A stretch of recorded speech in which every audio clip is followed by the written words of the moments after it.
so freaking early, and I'm working out and deadlifting at like 7 a.m. It's not like 7 a.m.'s early, it's the fact that I'm working out at 7 a.m., but I got my food. Yeah, it should be a fun day. So we disagree on stuff, and we can still be friends. It's amazing. It's a shocking. We got done listening to, is it Taylor Welch?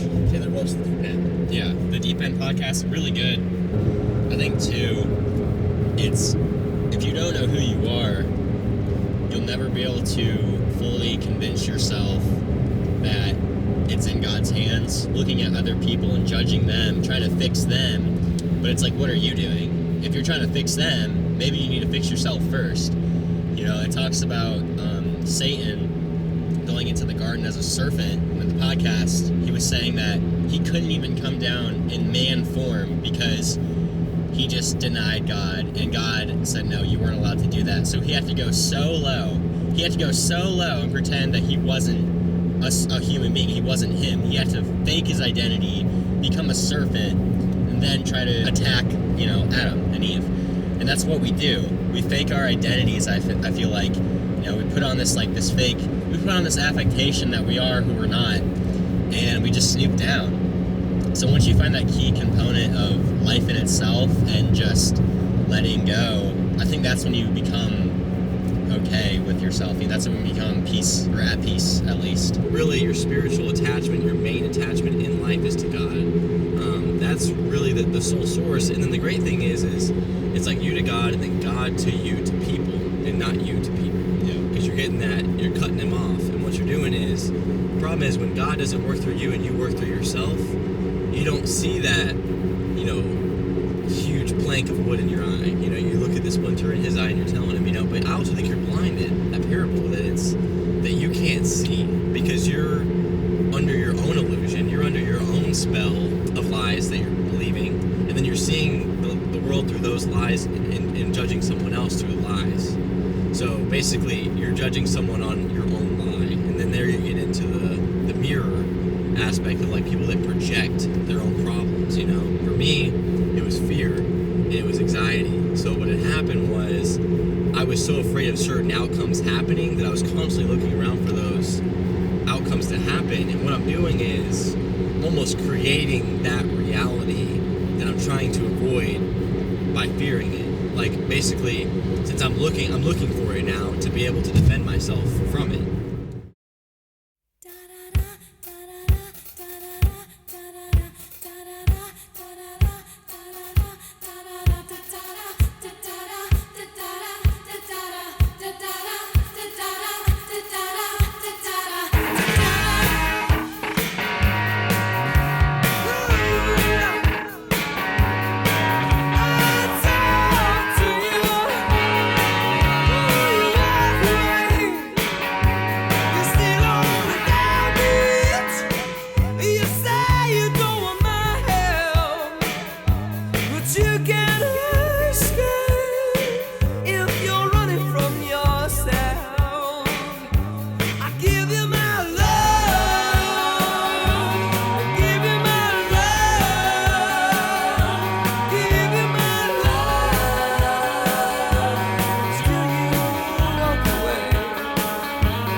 So with form, I'm like, I would say 90% there with sumo, but it doesn't look that good, so we're gonna stick to conventional.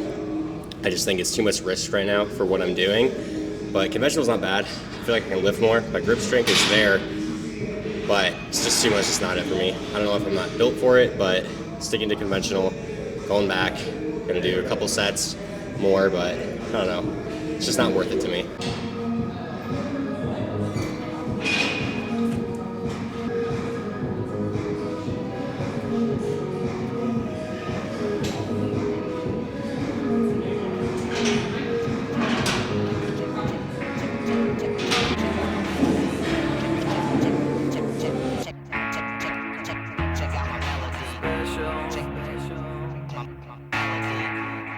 You think you're special, you do. I can see it in your eyes.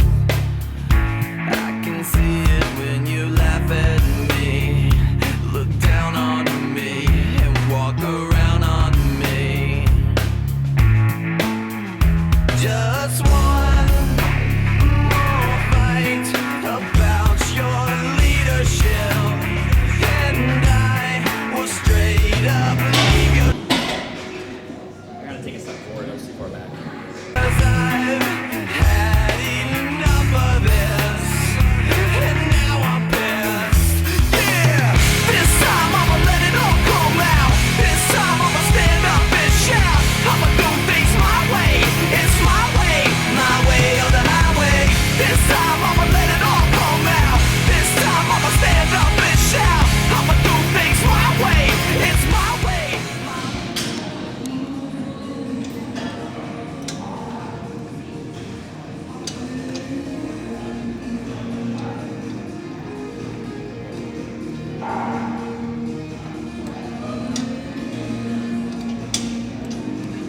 Done with deadlifts.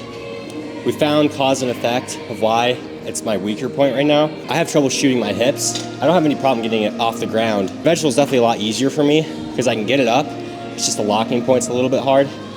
So firing my hips is gonna help. That's what we're gonna plan on doing more and more of. But it wasn't bad. I just gotta get used to that form.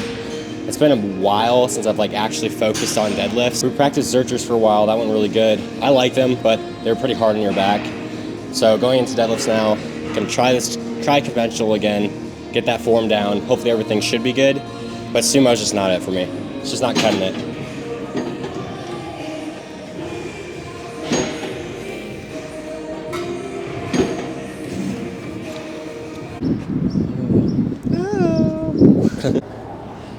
You like my setup?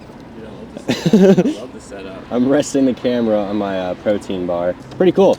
So we're going to my sister's school. We got a class to teach. We're going over some health and wealth, or not health and wealth, some health stuff. What would you call it? Yeah, well, she told me specifically like strength and performance training because there's a lot of athletes in the class, so I'm kind of teaching more on like that's kind of like my expertise. So we're doing like a prize at the very end, so I can't get them candy or anything, especially with what I'm talking about and what I stand for. Yeah. It's like rewarding a crack addict once they've gotten 6 months sober with crack. Really healthy protein snacks, no seed oils, sweetened with honey, and just really like a whole foods kind of protein bar. So I'm hoping the kids will like it. Yes. The one thing though, everything has peanut butter in it. I just realized. So Yes, it does. Hopefully no one has a peanut allergy. But yeah, with the new program, it's pretty funny because I would consider it more of like a enhanced program with someone being on steroids. Like that's kind of what we're doing right now. Mm-hmm. So I think that's also why recovery has been, it's not been bad, but it can always be better. So it's like we kind of have two options. We either jump on gear or we kind of limit ourselves a little more, you know? So I think we're just still beat up. It's the new gym. We're starting the YouTube channel. I'm not gonna lie, like I want to push some heavy weight, but it's fire. Listening to my body, keeping the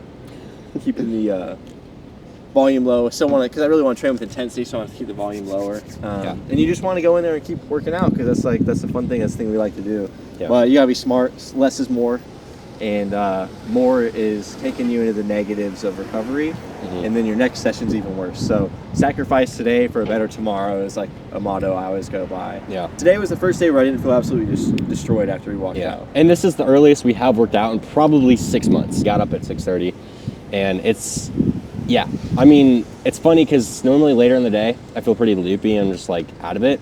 Today it wasn't bad. and it's a good start to your day.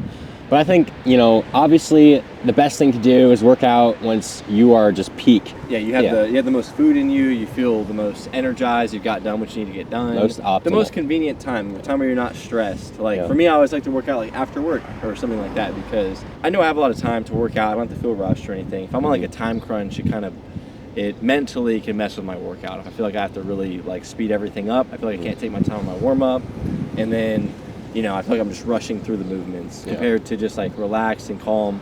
My nervous system can come down. You know, it can go up for the heavy sets and then come back down and rest in between the rest periods. You know.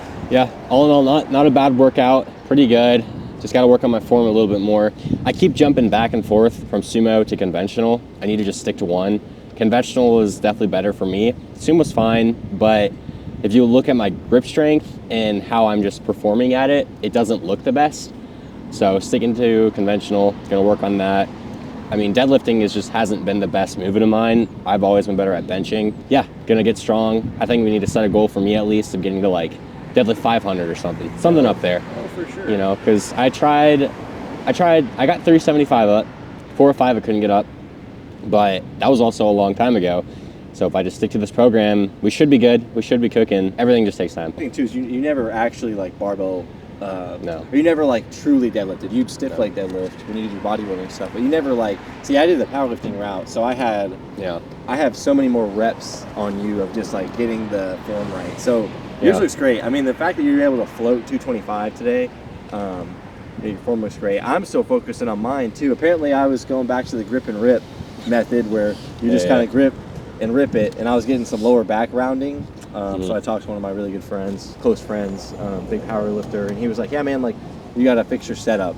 So this new cue we've been learning is curling the hamstring, like a leg curl on my wedge, and that helps so much more.